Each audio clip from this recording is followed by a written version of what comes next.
So starting the test drive in this Tesla Model 3 here, where it got a refresh, still a lot feels the same with this car, but a lot feels different as well. We do have the newer steering wheel, which I'm actually coming to like, even though it looks kind of weird. I like how all the buttons have been updated and we don't have the shifter on the side anymore. But I also like that we still have the minimalist screen here, and then we get 2 wireless charging pads down here. So again, a lot of similarities that I appreciate, but also a lot of stuff that has changed, which is nice. So I'm testing out the full self-driving here. We have the animation over on the side there. So it's kind of keeping that safe distance between myself and this truck in front of me, staying in the lanes, kind of keeping an eye on all the traffic as well.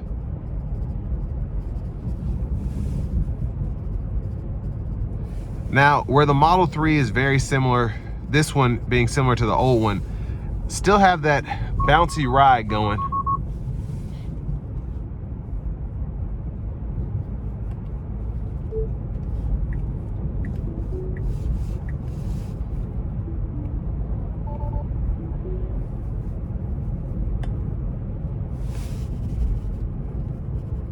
But overall, pretty quiet in here. Relatively comfortable ride. Again, it's on the bouncier side, and I remember having that same issue when I had mine, but you're driving a Tesla, so you're really not worried about that. The ride isn't that terrible, let me put it that way.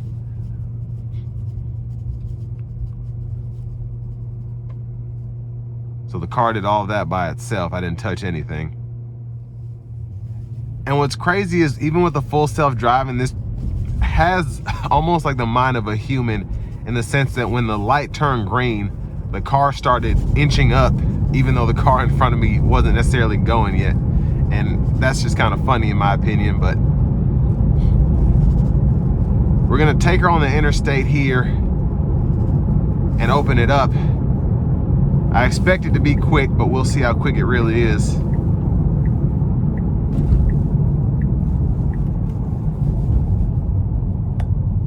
Gonna slow down a bit here.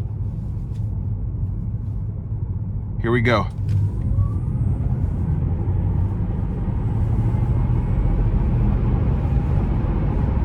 Of course, even the long range rear wheel drive model is super quick.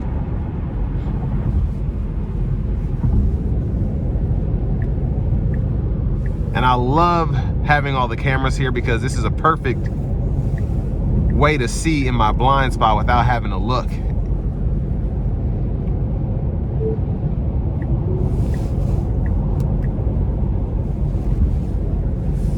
Now with the autopilot and all that, it doesn't necessarily know where I'm going, so it'll try and change lanes on me, which I don't like, but you can kind of go in the settings to fool with that.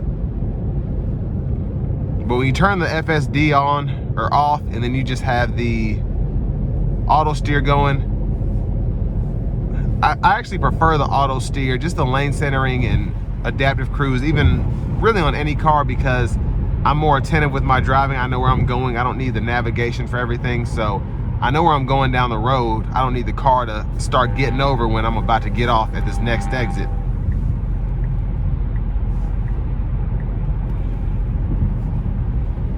But the ride does feel a bit better on the interstate for longer drives. And it's nice to have that, because you do get a range of 363 miles.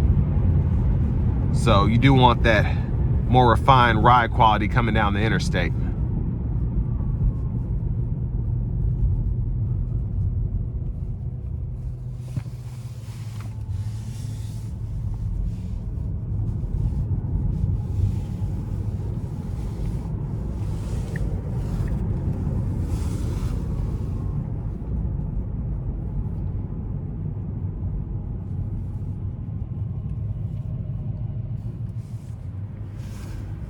Now I want to give one more thanks to Auto Collection of Murfreesboro and Auto Pro Nashville for allowing me to review this Model 3 today.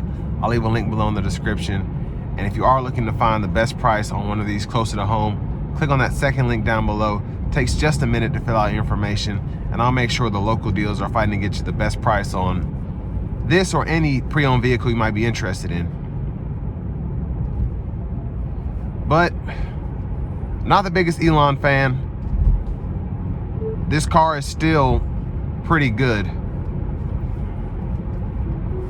Drives nicely, of course quick, great range. You have access to Tesla's supercharger network. And I still like the car. Me personally, prefer the Model Y just for the additional space.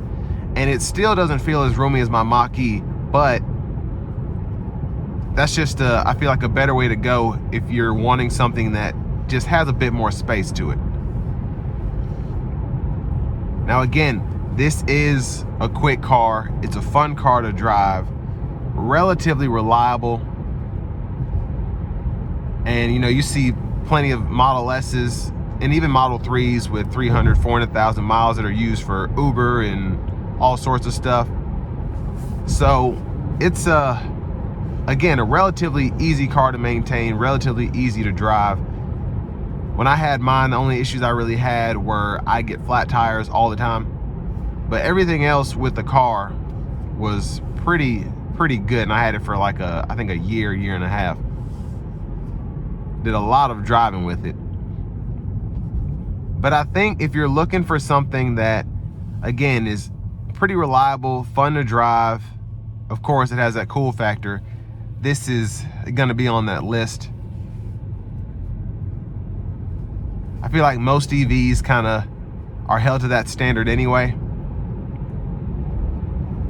But all that being said, this will bring me to the end of my review of this 2024 Tesla Model 3.